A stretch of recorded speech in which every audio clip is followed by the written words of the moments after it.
जब महाभारत का युद्ध हो रहा था, तब उस युद्ध में श्री कृष्ण ने 5 ऐसे छल किए हैं जो लोगों के सोचने पर मजबूर कर देता है कि आखिर श्री कृष्ण ने 5 छल क्यों किए। अगर श्री कृष्ण ने वो 5 छल नहीं करते तो पांडवों का विजय प्राप्त नहीं होता, और ये 5 छल युद्ध के विरोध था।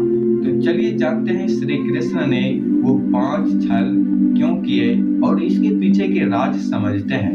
वीडियो काफी इंपॉर्टेंट है, वीडियो को पूरा जरूर देखिएगा। आपको यह जानकर आश्चर्य होगा कि श्री कृष्ण ने महाभारत में कोई भी अस्त्र नहीं उठाया, फिर भी श्री कृष्ण ने अपने छल बुद्धि से बहुत सारे ऐसे योद्धाओं को अपने छल बुद्धि के कारण मौत का नींद सुला दिया।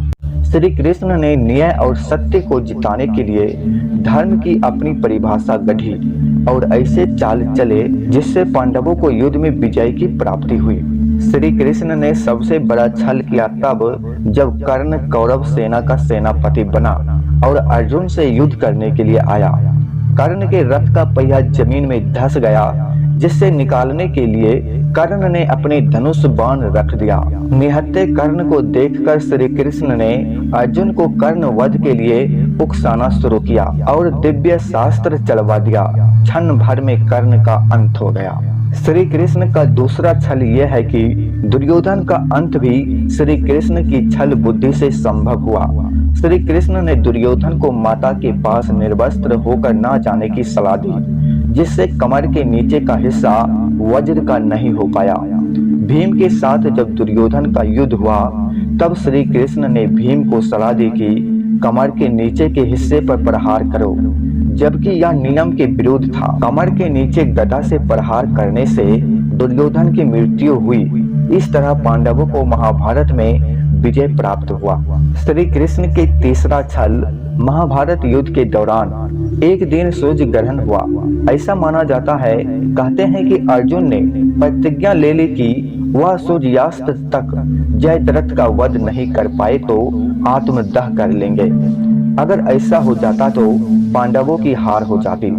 इसलिए युद्ध के दौरान श्री कृष्ण ने अपना सुदर्शन चक्र सूर्य की ओर छोड़ दिया, जिससे सूर्य की रोशनी छुप गई और सभी को लगा कि शाम हो चुकी है, जबकि यह ग्रहण जैसी स्थिति थी। उत्साहित जयद्रथ अर्जुन को आत्मदाह के लिए उकसाने लगा। इसी बीच श्री कृष्ण ने अपना चक्र सूर्य की ओर से हटा लिया और सूर्य निकल आया।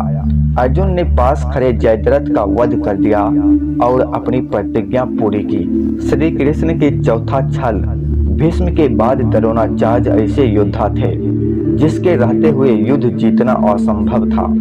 उन्हें विजय के रास्ते से हटाने के लिए श्री कृष्ण ने धर्मराज युधिष्ठिर को झूठ बोलने के लिए प्रेरित किया।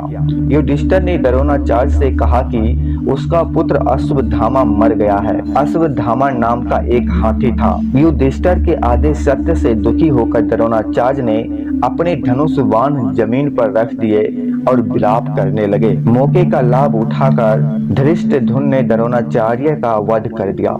श्री कृष्ण का पांचवा छल महाभारत युद्ध में विजय के लिए सबसे जरूरी था कि पितामह भीष्म युद्ध क्षेत्र से हट जाए। इसके लिए श्री कृष्ण ने अर्जुन के रथ पर शिखंडी को बैठाया। शिखंडी पूर्ण पुरुष नहीं था। भीष्म उन्हें स्त्री मानते थे क्योंकि वह पूर्ण जन्म में अम्बा थी। भीष्म की प्रतिज्ञा थी कि वह स्त्री पर हथियार नहीं चलाएंगे। इसी प्रतिज्ञा का लाभ उठाकर श्री कृष्ण ने अर्जुन को प्रेरित किया कि वह पितामह भीष्म को बहनों की सैया पर लिटा दिया और अंत में यही हुआ। उम्मीद करते हैं दोस्तों आपको यह जानकारी अच्छा लगा होगा श्री कृष्ण के 5 छल के बारे में जान के।